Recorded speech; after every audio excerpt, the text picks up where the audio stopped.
أهلا وسهلا. وهريال قناة يوتيوب مدهينا فيسبوك داهر محمد علمي وعم حي صوابها كلفي dumarka in maaragtay loo gumeysto ama ay rag uga hooseeyaan waa madaxweynaha Facebook oo buuqay oo ka hadli doono mowduuca ku saabsan maadaama ay gabdhuhu aad uga cawdeen maaragtay ragga oo ay yiraahdeen raggu weyn gumeystaan oo maaragtay waxay jecel yihiin inay maaragtay dhulkan u jiidaan laakiin yaa ka mas'uula in gabdhaha la gumeysto ma gabdhaha ka mas'uula ma ragga ka mas'uula su'aashaas jawaabteeda ayaan rabaa inaan maaragtay YouTube-kan aan maaragtay aan kusoo bandhigo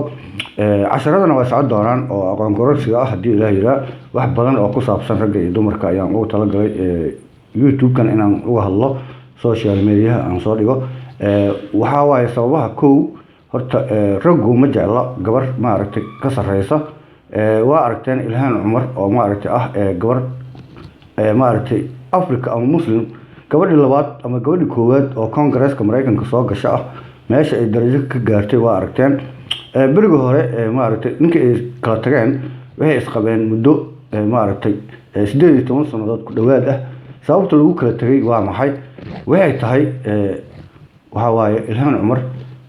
way ka gudubtay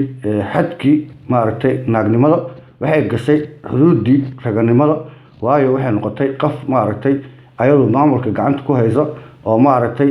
awoodii ayadu iska leh oo maaragtay ninka ka sareysa marka saas darteed waxay noqotay naag aan la xukumi karin oo maaragtay ninka ka hoos baxday aan baxday maaragtay heer gaartay marka gabadhu inay maaragtay gabar la qaban noqoto iyo inay gabar maaragtay ayada raga oo maaragtay ayadu isbeesho maaragtay ayadu wax guursata ayadu wax qabta haday doonayso inay noqoto waa kala baab haddii gabadhu ay rabto inay nin noqoto oo maaragtay talada ay ayadu gacanta ku dhigto waa in ay maaragtay ay raacdo talooyinka hadda aan soo jeedinayo kow waa inay maaragtay guursato nin ayada ka hooseeyo oo ay maamuli karto marka horeba waxa waaye gabdhaha waxaa dilay waxay jecel yihiin inay guursadaan nin ka magac weyn nin ka dhaqaalo badan nin ka hanti badan nin ka cilmi badan laakiin raggu taas way ka duwan yihiin raggu waxay rabaan inay maaragtay qof ayada asaga ka hooseeyo uu guursado oo maaragtay naag asaga ka hooseysa uu guursado ninka asagoo maaragtay jaamacad ka soo baxay waxa laga yaabaa inuu guursado gabar aan weligeed waxba baran oo jaahilid ah asagu wuxuu doonayaa naag maaragtay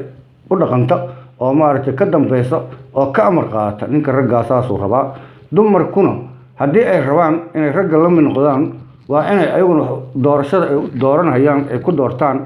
nin ayada ka hooseeya nin ayada ka liita nin ayada ka lacag yar nin ayada ka maskax yar marka saas darteed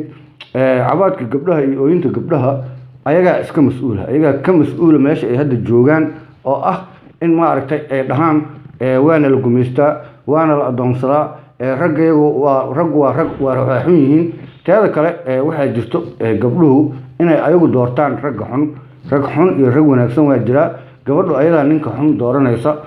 ma jecla gabdhuhu ninka raaliga ah ama baariga ah gabar kasta oo aad la sheekaysato ama aad maaragtay sukaansato haddii ay ku aragto inaad daba boodayso inaad daba cararayso inaad u jajaban tahay waxba kuuma ogola waxba kuuma qorayso waxay rabtaa mid ayadu ay daba cararto oo ayada maaragtay ka sareeya oo ayada ay barido laakiin naaguhu maaragtay ma jeclo ninka maaragtay asagu naagaha daba dhigta ama daba carara ama maaragtay u jajaban oo u jilcan oo maaragtay ayadan wax ka dalban iska siiyo ayada aan wax ka dalban u keena ninkaas naaguhu ma jecla marka casharku waa socod doonaa subscribe hal dhaho